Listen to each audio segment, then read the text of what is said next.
Hello friends, welcome back my YouTube channel. आज के topic में बात करेंगे क्यों ज़रूरी होता है नॉर्मल डिलीवरी होना।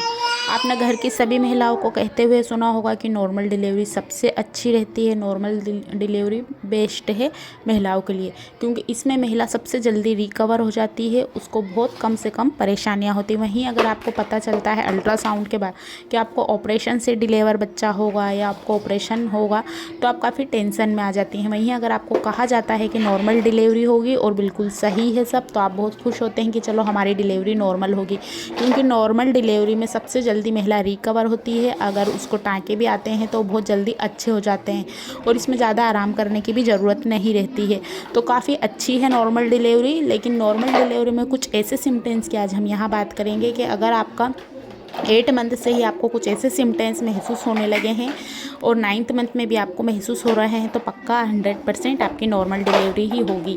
पहले तो बेबी हेड डाउन 8 मंथ में ही कर लेता है, गर्भ में अपना सर नीचे कर लेता है। उसके बाद आपको कैसा महसूस हो सकता है? बहुत सारी महिलाओं को, सभी महिलाओं को अलग अलग सिम्टम्स महसूस होते हैं। वहीं कुछ महिलाओं को थोड़े से अलग हो सकते हैं। ज़रूरी नहीं कि 2 महिलाएँ हैं तो दोनों महिलाओं को सेम होंगे। कुछ महिलाओं को अलग सिम्टम्स महसूस हो सकते हैं। बच्चा गर्भ में ड्रॉपिंग होता है तो सबसे पहले आपका जो पेट है वो आगे की तरफ लटक जाता है। आपका जितना भी प्रेशर था अब आपके डायफ्राम पर से हट जाता है, यानी जो आपके चेस्ट और पेट से लगा हुआ एक बीच वाला स्थान रहता है, वहाँ पर फेफड़े रहते हैं। तो इससे पहले आपको सांस लेने में काफ़ी तकलीफ़ होती थी, सांस लेने की नहीं बनती थी, ज़रा सी छोटी छोटी सी चीज़ें आप करने में बहुत ज़्यादा आपकी सांस फूल जाती थी। तो अब आपको ये नहीं होगा। लेकिन बच्चे ने हेड डाउन पोजीशन के बाद भी आपको ये ध्यान रखना है कि बहुत ज़्यादा थकान वाले काम ना करें, बहुत ज़्यादा चढ़ाव ऊपर नीचे ना करें, इससे भी आपको ये परेशानी होगी।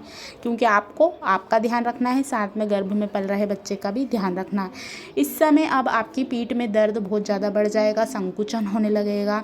कभी कभी आपको ऐसा लगेगा कि जैसे बेबी ने हेड डाउन पोजीशन का दर्द रुक रुक कर आ सकता है। तो ये भी कुछ महिलाओं को होता है, लेकिन सभी महिलाओं को नहीं होता है।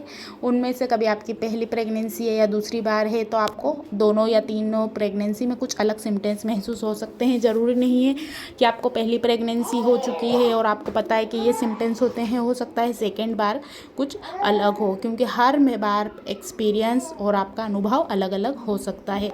साथ ही आपके पेट का आकार बदल जाएगा। आपका जो हिस्सा लगा हुआ है, अब आप अच्छे से सांस ले पाएंगे, अच्छे से खाना खा पाएंगे, डाइजेस्ट भी अच्छे से हो जाएगा।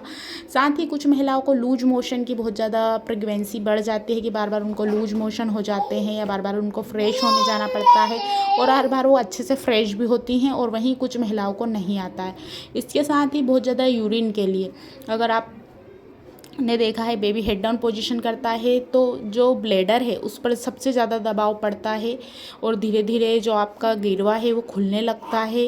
तो आपको बार बार यूरिन के लिए जाना पड़ेगा 5 मिनट में, 10 मिनट में। लेकिन ये नहीं है कि आपको अपने खाने की या आपकी लिक्विड की मात्रा को कम करना है, क्योंकि बच्चा पानी की थैली के अंदर है, टमी के अंदर, तो उसको पर्याप्त मात्रा में ऑक्सीजन चाहिए, पोषक तत्व चाहिए, ब्लड सप्लाई चाहिए, और आपके थ्रू ही उसको मिलती है। तो आप इन चीज़ों का ध्यान रखिए। भले ही आपको आए तो आने दीजिए, लेकिन आपको अपनी डाइट में बिल्कुल भी कमी नहीं करना है। लिक्विड की मात्रा जो है उसको बराबर बनाए रखना है। ये हो सकता है कि बार बार आपको रात में डिस्टर्ब हो तो थोड़ा ठंडा खाने को अवॉइड कीजिए, लेकिन आपको पानी ज़रूर पीना है। नॉर्मली चाहे तो आप मटके का पी सकते हैं। तो आपको ये ध्यान ज़रूर रखना है। साथ ही कुछ महिलाओं को ऐसा होता है कि पैरों में बहुत ज़्यादा स्वेलिंग हो जाती है। तो ये भी कुछ महिलाओं में, जैसे बेबी हेड डाउन करता है तो पहले अकॉर्डिंग उनके पैरों में और हाथों में और चेहरे पर जो स्वेलिंग है वो ज़्यादा आ जाती है। और साथ ही हेड डाउन पोजीशन के बाद महिलाओं का जो चेहरा है थोड़ा सा उनको डार्कनेस आ जाती है, थोड़े से भावुक जैसे वो दिखाई देने लगते हैं। तो तब भी आप समझ सकते हैं कि बेबी ने हेड डाउन पोजीशन कर लिया है। और वैसे भी आपको पता चलेगा, क्योंकि आप जो भी आपके सलवार कुर्ते पहनते हैं या साड़ी पहनते हैं, आप मैक्सी पहनते हैं, तो आपका जो पेट का पोजीशन है और जो पेट की आकृति आप खुद देख के समझ सकते हैं कि पेट पहले हमको थोड़ा ऊपर लगता था, अब पेट हमें थोड़ा नीचे लगने लगा है। तो आप खुद ध्यान से देखेंगे, अनुमान लगाएंगे तो आपको पता चल जाएगा। ये वाली चीज़ें आपके साथ हो सकती हैं। साथ ही आपको जो अल्ट्रासाउंड डेट दी है उसको ज़रूर याद रखिए। आपका 9th मंथ निकल चुका है, उसमें भी परेशान ना हो। 9th मंथ भले ही निकल गया है, उसके 1 हफ्ते के अंदर अंदर आपको डिलीवरी हो जाएगी, क्योंकि 9th मंथ में प्लस 7 दिन आपको यानी कि 7 दिन ऊपर के देते हैं, उसमें भी डिलीवरी होती है। या जो आपको डेट दी थी उसके दूसरे दिन भी हो सकती है, एक दिन पहले भी हो सकती है, यानी कि 40 वीक्स 40 वीक के आसपास आपकी डिलीवरी हो जाएगी। आपको कुछ भी सिम्टम्स दिखाई देते हैं, म्यूकस प्लग निकलना, पानी की थैली फटना या हल्का सा आपको ब्लीडिंग दिखाई देती है, तो तुरंत अपने डॉक्टर को बताइए, उनके पास जाइए। बिल्कुल भी घर पर वेट ना करें कि अभी तो हमको ऐसे कुछ भी सिम्टम्स नहीं दिखाई देते हैं, क्योंकि कभी कभी हल्के सिम्टम्स अचानक तेज़ी से हो जाते हैं और आपको पता भी नहीं चलता, फिर आप ज़्यादा परेशान होते हैं। अगर आपको ऐसे कोई से भी सिम्टम्स दिखते हैं तो अपने डॉक्टर को ज़रूर बताइए।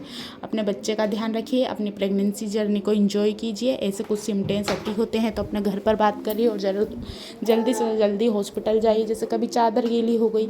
सो फ्रेंड, आज की वीडियो में इतना ही।